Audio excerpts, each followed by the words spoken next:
Hey, no, so this should be the sixth day, and by this time I hope that you are working on the the the basic strengthening exercises.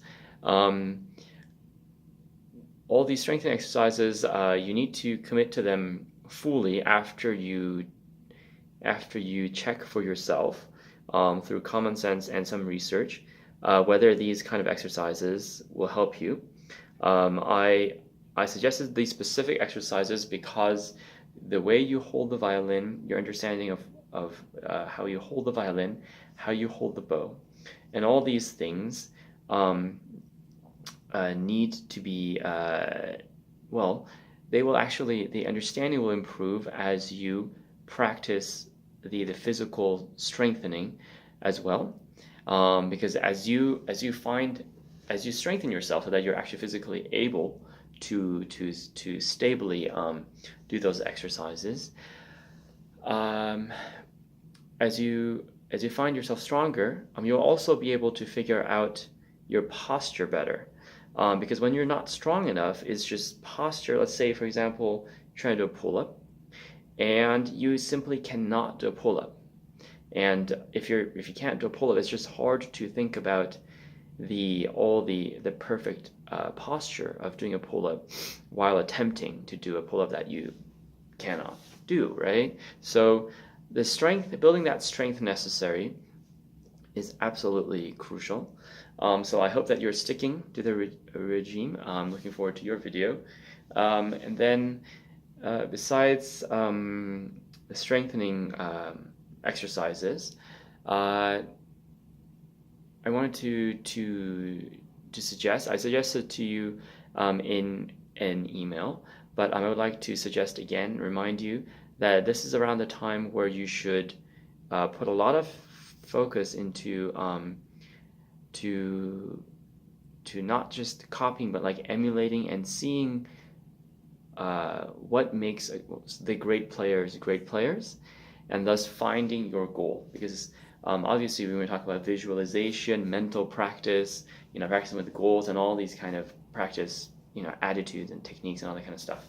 However, um, this is just not possible if, for example, let's say, I think I'm just as good as Yasha Heifetz, or I'm just as perfect as Hilary Hahn, or I'm just as like my facility is just as good as Ivry Gitlis, or I'm just as poised and gorgeous in my playing as like Roseanne, or my tone is as silvery as Grumio, right? If I think all these things, most likely, like absolutely likely, that they're not true.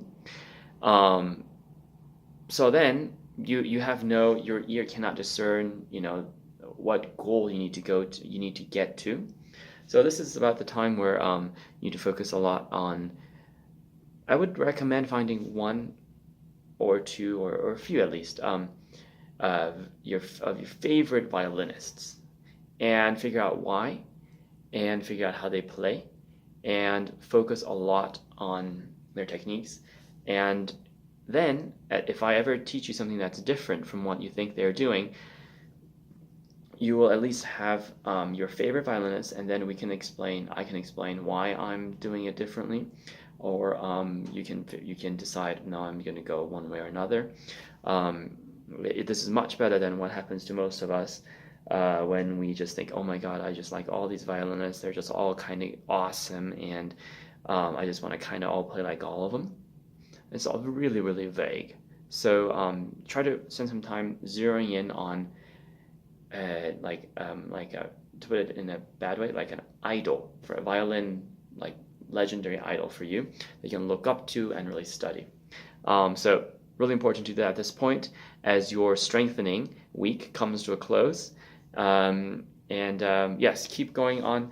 If you want to do scales and stuff at this point, make sure that you do downward scales, because downward scales focus on the what do you call it? The chin holding the violin. So that moment when you shift, right, your head clamps down. So it's part of the strength. It could complement the strengthening exercise, or right, that moment when you shift down well, I kind of jumped, but right, that movement is you kind of hold the violin. So to complement the strengthening of the hold, I would do downward scales and arpeggios if you wish to do so. Okay, all right, I'll talk to you soon. Bye.